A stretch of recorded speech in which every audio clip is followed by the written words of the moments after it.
आज Xiaomi ने Mi 10i उनका 2021 का पहला स्मार्टफोन इंडिया में लॉन्च कर दिया है। प्राइसिंग मेरे को बहुत ही ज़्यादा इंटरेस्टिंग लगा, बट सिर्फ प्राइसिंग नहीं और भी बहुत इंटरेस्टिंग चीज़ें हैं। जैसे इसमें आपको 108 मेगापिक्सल कैमरा मिल जाता है, जो कि इसे इंडिया का चीपेस्ट 108 मेगापिक्सल कैमरा स्मार्टफोन बनाता है। 5G भी आपको देखने को मिलेगा और साथ ही साथ इसके जो सनराइज पैसिफिक सनराइज कलर है बहुत ही ज़्यादा इंटरेस्टिंग लगा। फोटोज़ में बहुत इंटरेस्टिंग लगा, वीडियोज़ मैंने बहुत सारे देखे, उसमें भी बहुत बढ़िया लगा। देखते हैं कि रियल लाइफ में कैसा देखने को मिलेगा। इसका जो फर्स्ट सेल है वो जनवरी 7 को आपको देखने को मिलेगा। अमेजोन से आप खरीद सकते हैं। और ये है 5 interesting things about Xiaomi Mi 10i जो आपको जानना चाहिए।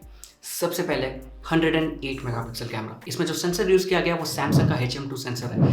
108 मेगापिक्सल का नेम सुनते आपको पता होगा कि डिटेल फोटोज आपको देखने को मिलेगा। अगर ऑब्जेक्ट बहुत पास में है तो एक रियलिस्टिक ब्लर भी आपको देखने को मिलेगा, जो कि इसके एडवांटेजेस बताया जाता है। एक फोटो लिया आपने, उसे आप क्रॉप इन करके डिफरेंट पर्सपेक्टिव ले सकते हैं एंड फिर भी आपको ज़्यादा डिटेल्स देखने को मिलेगा। तो ये सब तो 108 मेगापिक्सल का एडवांटेज हो गया। बाकी आपको 8 मेगापिक्सल का अल्ट्रा वाइड, 2 मेगापिक्सल का मैक्रो और 2 मेगापिक्सल का डेप्थ वगैरह भी देखने मिल जाता है। बट इसमें मेरे को ज़्यादा इंटरेस्टिंग चीज़ ये लगा कि हार्डवेयर तो बढ़िया है, बट सॉफ्टवेयर फ्रंट पे भी कुछ ऐसे फीचर्स दिया गया है ताकि अगर एक एक्सपर्ट फोटोग्राफर नहीं है वो भी यूज़ कर सकता है। जैसे मोशन पोर्ट्रेट मिल जाता है, जिसमें जो सब्जेक्ट है वो फोकस पे रहता है एंड जो बैकग्राउंड है वो मूविंग रहता है। काफ़ी इंटरेस्टिंग लगा। लाइट ट्रेल्स आपको मिल जाता है, नियॉन लाइट्स, बहुत इंटरेस्टिंग चीज़ है जो कि एक बटन में ले सकते हैं। स्टार स्काई वगैरह भी आपको देखने को मिल जाता है। फिर एक टाइम बस्ट मोड मिल जाता है जहाँ पे 600 फोटोज़ लेगा 60 सेकेंड्स के अंदर। आप उसे फोटोज़ की तरह भी रख सकते हैं एंड चाहे तो उसे वीडियो में भी कन्वर्ट कर सकते हैं। डुअल वीडियो मिल जाता है, मतलब सेल्फी कैमरा भी ऑन रहेगा, रियर कैमरा भी ऑन रहेगा। और फाइनली सेल्फी कैमरा में भी आपको टाइम लैप्स देखने को मिलेगा। अगर आप मेकअप वगैरह करते हैं तो टिकटॉक टाइप के वीडियोस में बहुत ज़्यादा यूजफुल होने वाला है। सेकेंडली, ये एक 5G रेडी स्मार्टफोन है। मतलब थ्योरेटिकली जब इंडिया में आपको 5G देखने को मिलेगा, you would be one of the first to experience and have fun with 5G। अब इंडिया में कब तक 5G आएगा वो एक अलग डिबेट है जिसमें मैं नहीं जाना चाहूँगा।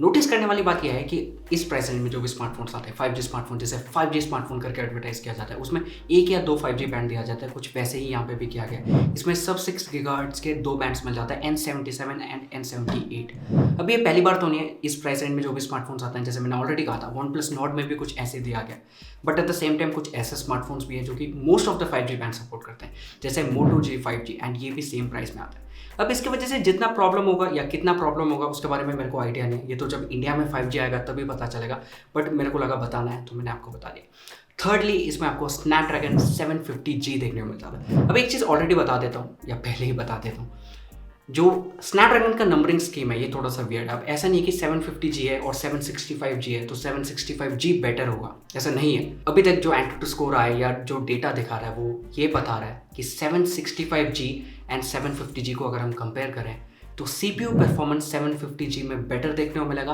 और GPU परफॉर्मेंस जो गेमिंग में यूज़ किया जाता है वो 765G में बेटर देखने को मिलेगा। मतलब नेक टू नेक का है।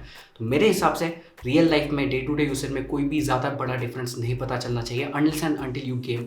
एंड थ्योरेटिकली अगर आप नॉर्मल यूसेज कर रहे हैं तो 750G में बेटर परफॉर्मेंस देखने को मिलना चाहिए अगर हम 765G से कंपेयर करें। हाँ, मैं जानता हूँ कि बहुत ज़्यादा नंबरिंग हो गया, बट ओवरऑल आप इसे OnePlus Nord के परफॉर्मेंस के आसपास कंपेयर कर सकते हैं। जो डेटा उन्होंने दिखाया था ब्रांड ने, उस पर एक अलग तरीके का स्कैम उन्होंने किया था, उसके बारे में हम कभी और बात करेंगे। बट मेरे को लगता है कि अगर ऑप्टिमाइजेशन बढ़िया रहा तो आपको ऑलमोस्ट एक फ्लैगशिप लेवल का परफॉर्मेंस मिल सकता है। अगर इसे मैं 730G से कंपेयर करूँ ना, it is a huge leap. Fourthly, 120 hertz का intelligent adaptive sync display, 120 hertz का रिफ्रेश रेट मिल जाता है, 240 हर्ट्ज का टच सैम्पलिंग रेट मिल जाता है। अब ये अडैप्टिव सिंक क्या है? इमेजिन करो कि एक 120 हर्ट्ज रिफ्रेश रेट वाला स्मार्टफोन है, उसमें आप एक मूवी देख रहे हो जो कि 24 FPS पे शूट किया जाता है मोस्टली, या फिर एक सीरियल देख रहे हो जो कि 25 FPS पे शूट किया जाता है। मतलब you are literally wasting battery, क्योंकि आप एक ऐसा चीज़ नहीं कर रहे हो जो इसमें आपका रिफ्रेश रेट 120 हर्ट्ज का बेनिफिट मिलेगा और बैटरी भी ज़्यादा कंज्यूम हो रहा है, मतलब टोटली लॉस पे जा रहे हो। बट क्योंकि ये एक अडैप्टिव सिंक डिस्प्ले है, ये अपना रिफ्रेश रेट को वेरी कर सकता है 6 डिफरेंट रिफ्रेश रेट पे, 30, 48, 50, 60, 90 और 120 हर्ट्ज पे। तो आपका जो व्यूइंग एक्सपीरियंस है वो बेटर देखने को मिलेगा। बैटरी कंजप्शन को आप अच्छी तरीके से सॉल्व कर सकते हो और ओवरऑल एक एडवांटेज की बात है आपके लिए, बस इतना बात समझ लो। इसमें आपको Corning Gorilla Glass 5 का प्रोटेक्शन मिल जाता है फ्रंट में और बैक में भी मिल जाता है। समझ गए होंगे, इसका जो बैक है वो भी फ्रॉस्टेड ग्लास का बनाया गया है, मतलब एक प्रीमियम फीलिंग आपको देखने को मिलेगा। जिनको ग्लास डिज़ाइन या ग्लास बैक पसंद है उन्हें ये भी ज़रूर पसंद आएगा। उसके अलावा फिफ्थ पॉइंट में कुछ छोटी मोटी चीज़ें मैं ऐड करना चाहूँगा, जैसे इसका जो बैटरी टेक्नोलॉजी है उसमें मिडिल टैप टेक्नोलॉजी या MMT टेक्नोलॉजी यूज़ किया गया। अब इससे कंपनी क्लेम करती है कि हल्का सा बेनिफिट मिलेगा, वैसे इसमें आपको 4820 मिली एम्पर का बैटरी मिल जाता है। आपको इसमें डुअल फ्रीक्वेंसी GPS देखने को मिल जाएगा, NFC मल्टी फंक्शन NFC भी आपको देखने को मिलेगा। तो ओवरऑल 21,000 रुपीज़ में काफ़ी सही स्मार्टफोन लगा मेरे को। परफॉर्मेंस भी आपको बेटर मिलेगा। 5G थियोरेटिकली 5G स्मार्टफोन है।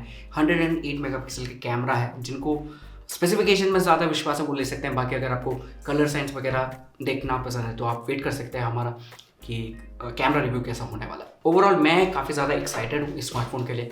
एक नया बिगिनिंग है। आपको आने वाले टाइम में बहुत ज़्यादा 5G स्मार्टफोन इंडिया में देखने को मिलेगा। वैसे स्नैपड्रैगन ने स्नैपड्रैगन 450 भी अनाउंस कर दिया, जो कि एक 5G स्मार्टफोन है। अगर आपको इसका वीडियो देखना है ना तो एक वीडियो मैं लिंक डिस्क्रिप्शन बॉक्स में डाल दूंगा, ज़रूर चेकआउट करना। मतलब आप बजट स्नैपड्रैगन 5G प्रोसेसर्स भी एक्सपेक्ट कर सकते हैं और 10-10 हज़ार के स्मार्टफोन भी आपको जल्दी ही देखने को मिलने वाला है।